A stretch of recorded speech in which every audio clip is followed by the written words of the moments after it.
तो ये नमस्कार दोस्तों, मैं हूं अभय गुर्जर और आप लोग देख रहे हैं हैकर मास्टर। आज मैं आप लोगों को बता रहे हैं शाओमी को मोबाइल आते हैं ना रेडमी, शाओमी, एमआई, कुछ भी कह लो, उन लोगों के जो मोबाइल होते हैं ना, उनमें भी अपडेट आया है 11.0.6.0। तो भाई उनमें क्या होता है, हमारी जो कॉल रिंगटोन होती है ना, वो कस्टम में चेंज करते हैं हम लोगों को। अपने फेवरेट गाने सुनना यार अच्छा लगता है, तो भाई वो बड़ी मुश्किल से चेंज हो पाती है, चेंज भी नहीं होती, बड़ी पागल हो जाते हैं भाई उनको चेंज करते करते। यूट्यूब पे भी भाई कई से गलत तरीके बता रहे थे, लेकिन भाई मैं ये इस यूट्यूब पे इस बार बिल्कुल सही तरीका बताऊंगा, बिल्कुल परफेक्ट। तो आप लोगों को फर्स्ट स्टेप क्या करना है, आप लोगों को अपना सेटिंग खोल देना है जैसे ही सेटिंग खोलते हैं, आप लोगों को नीचे आके अपना ये साउंड एंड वाइब्रेशन में क्लिक करना है।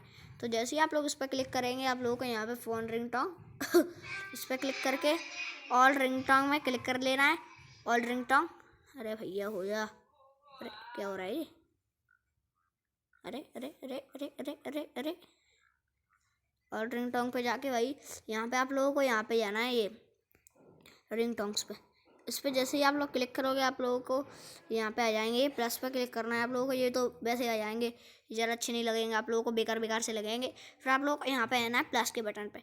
जैसे ही आप लोग उस पर क्लिक करेंगे, आप लोगों को, जैसे मैंने म्यूज़िक पे क्लिक किया, यहाँ पे सारे आप लोगों के गाने आ जाएंगे, जो कोई भी आपको क्लिक करना है। जैसे मैंने किया ये वाला एलन वॉकर का ये, तो भाई मैं इस पर ओके कर दिया। अब तो मेरी चेंज हो चुकी है। तो अगर आप लोगों को वीडियो अच्छी लगी हो तो लाइक ज़रूर करना, और चैनल पर नए हो तो सब्सक्राइब करना मत भूलना। तो चलिए अब मिलते हैं अगली वीडियो में, बाय बाय।